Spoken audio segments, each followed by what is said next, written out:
praying that prayer every day. That's a great, thank you, Bob. So I told the children about our stained glass in St. Mary's Episcopal Church in Tampa. The congregation, when I was about 6 or 7, 8 years old, decided to make these monster two-floor stained glass, two-story stained glass windows of the 12 apostles, and then, of course, other side stained glass around the church of other saints, men and women, the great heroes of the Christian story. And so Jean Matheny was the artist. 2 years she worked.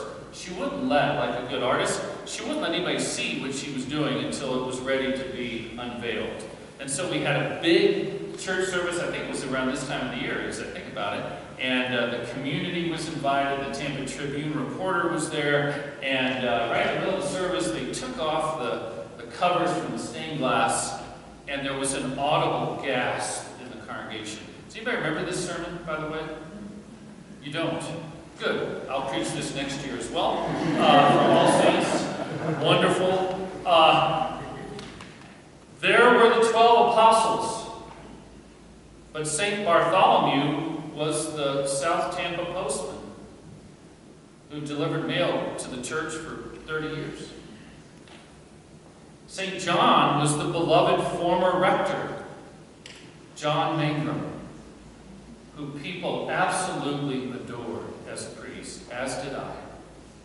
And he was St. John holding the chalice with the little serpent coming up out of it. John, the apostle, was reported to have been poisoned. But the chalice he's holding is the chalice that we used in the church on the altar every Sunday. Every apostle was someone that we knew in the church or in the community. My mother was St. Catherine. And my mother survives to this day. Steve saw all this when he came to my dad's funeral in the spring. My mother survives in stained glass, blue and beautiful green, as St. Catherine of Siena.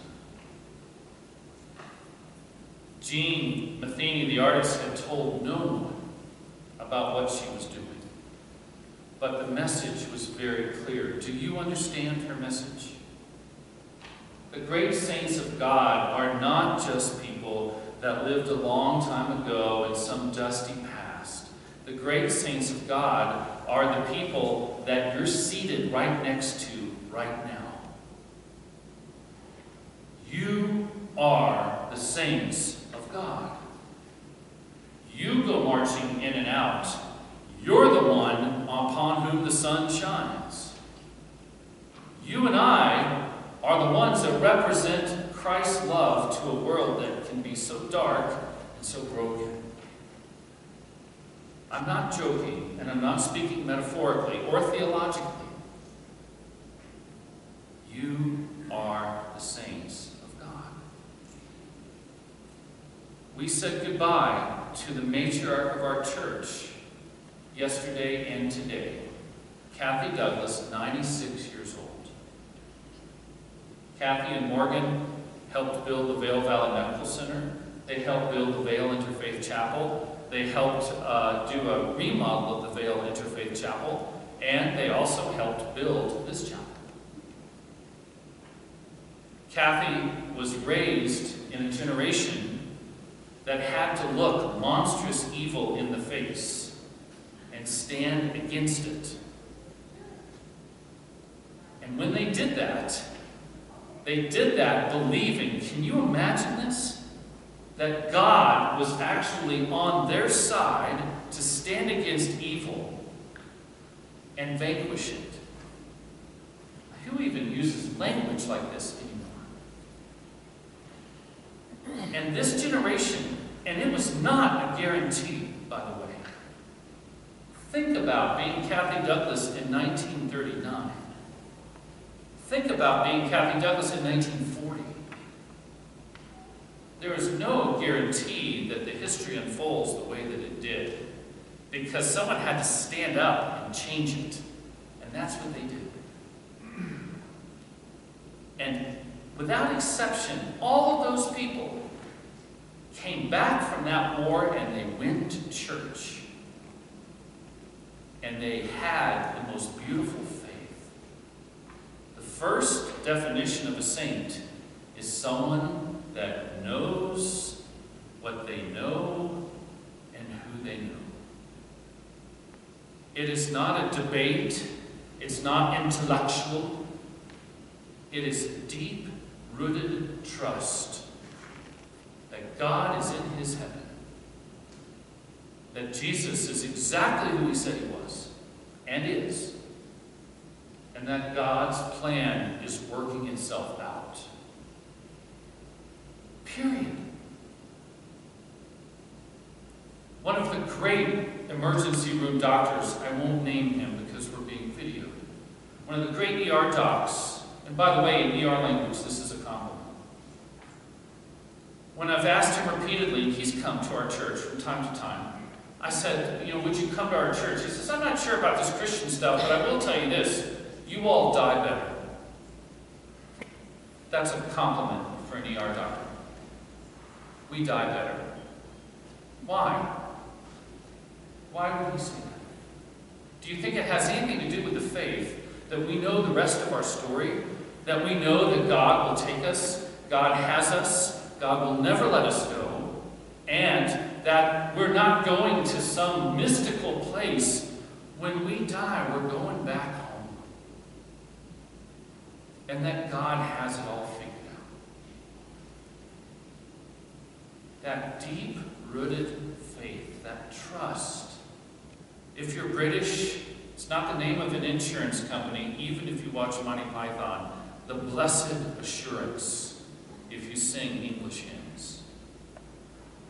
That deep-rooted faith that you know what you know, who you know. Cathie Douglas walked up to an altar every Sunday she was not out of town or in the hospital. Every single Sunday. She came up near the end of her life with 2 canes, and God helped the person that wanted to take her communion in the pew. That didn't go so well. She considered it a privilege to come to God's altar. It was humbling to serve her. She never talked about her faith. She never threw a Bible at anybody. She followed St. Francis. She didn't know St. Francis's famous motto, preach Christ all the time, when necessary, use words. She modeled that faith. A great saint of God. Where's the next Cathie Douglas for our church? Male or female? Are you here? The second great thing about a saint is that they are strong.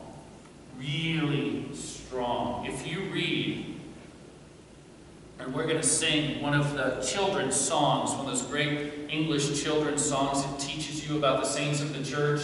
I do appreciate in the second verse, if you don't do what some of you have done in the past, it really hurts my feelings, when you sing, and he was slain by a fierce wild priest. I've heard that, it's not very funny.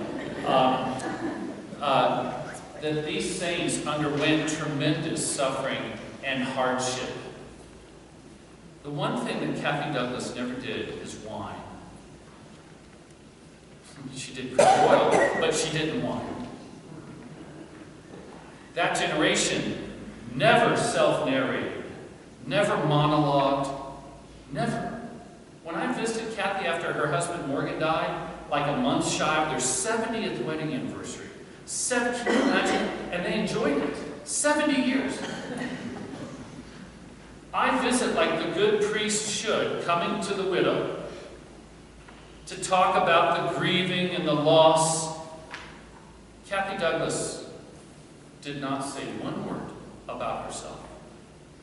Every question she asked was about me and our church. I tried to turn the conversation back to her, and she was having none of it. She did not self-narrate. There was some steel under the velvet. She she's a tremendously strong person. And is part of that character that built the community that you and I inhabit today. This inner strength, the moral fiber that knows what to do and does it, and doesn't narrate it as they're doing it. I'm from a generation that wants to tell you how great we are and then ask you to tell me back. Cathie never did that, not one time. She was on our vestry years ago, and she actually said, I'm worried about our church. I want us to serve the community better. She agreed to go on the vestry to help us do that. We were in a late meeting. It's a finance meeting, because all the good vestry meetings go late about numbers and finances. People were falling out. I was exhausted. Who's making notes at 10:15 at night on line-by-line items in the budget? 81-year-old Cathie Douglas. She skied at 91 years old. And then asked her family if they needed better wax because she beat them down the mountain. I'm talking strength. Friends, where is that strength today of Christian character, moral fiber? Are you here? Are you strong? We don't make Christianettes in this church. Christianettes don't last very long. God makes Christians and saints. The third thing that Cathie did was elevation. She lifted everybody else up around her. She never again commented on it, but without Cathie's and Morgan's generosity, we wouldn't have the things that we have today. Have you ever met someone that you feel better about yourself being with? When I was sitting over at Cathie's house, I felt like I was being ushered into the Queen's parlor at Buckingham Palace. I'd sit down and I would act better. Have you ever been with someone like that? Someone whose presence elevates you? The great saints cared so much about everybody else around them. They actually elevated everybody they were with. Where are you? Where's the saints now that will lift up the people around them? Finally, the other saintly characteristic that Cathie shared with the great saints of the church, always looking to the future, always being drawn forward.